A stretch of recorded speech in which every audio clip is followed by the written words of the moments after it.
নমস্কার। ওম শান্তি বাংলা চ্যানেল থেকে আপনাদের সবাইকেই স্বাগতম।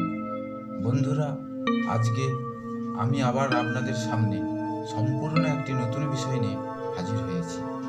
বিষয়টি হলো, আমরা যারা হিন্দু ধর্মাবলম্বী মানুষ, অর্থাৎ আমরা সনাতন ধর্মে বিশ্বাস করি, তাদের সবারই প্রধান ও প্রত্যক্ষ দেবতা হলো সূর্যদেব। এই সূর্য দেবতাকে অর্ঘ্য দেওয়া নিয়ে কিছু কথা আপনাদের সামনে নিবেদন করছি। হিন্দু ধর্মের 33 কোটি দেবতার মধ্যে প্রত্যক্ষ দেবতা হলো সূর্য দেবতা।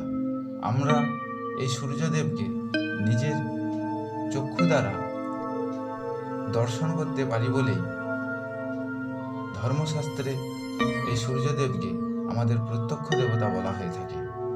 আমরা সকলেই সকালবেলায় স্নান করে ধৌত বস্ত্র পরিধান করে তাম্রকুণ্ডু দ্বারা বা তা না থাকলে স্বহস্তে জল নিয়ে তাতে চন্দন, দূর্বা, রক্তপুষ্প, আতপ চাউল, তুলসী দ্বারা বা তাও যদি সম্ভব না হয় তাহলে নিজের হস্ত দ্বারা অর্থাৎ স্বহস্তে শুধু জল নিয়ে সূর্যের দিকে তাকিয়ে ওং সূর্যং তর্পয়ামি নমঃ এই মন্ত্রটি 3 বার বলিয়া সূর্য দেবতার উদ্দেশ্যে যদি দিই অর্থাৎ নিবেদন করি, তাহলে আমাদের সবারই মঙ্গল হবে।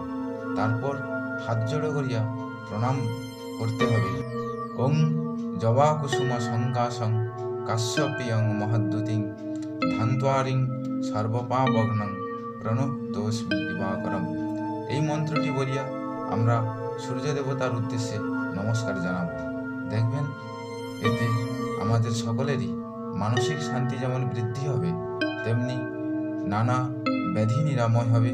অনেক দুঃসাধ্য কাজ আমরা সহজেই সাধন করতে পারব। বন্ধুরা, এই ছিল আজকে আমার প্রতিবেদন। আমাদের এই প্রতিবেদনটি যদি ভালো লাগে আপনারা অবশ্যই একটি লাইক দেবেন এবং আমাদের এই ভিডিওটি নানা দিকে শেয়ার করবেন। আর সর্বশেষে আপনাদের উদ্দেশ্যে আমাদের অনুরোধ রইল, আপনারা ভিডিওটি দেখার পরে অর্থাৎ চ্যানেলটির আমাদের বেল আইকনটি বাজিয়ে দেবেন। নমস্কার।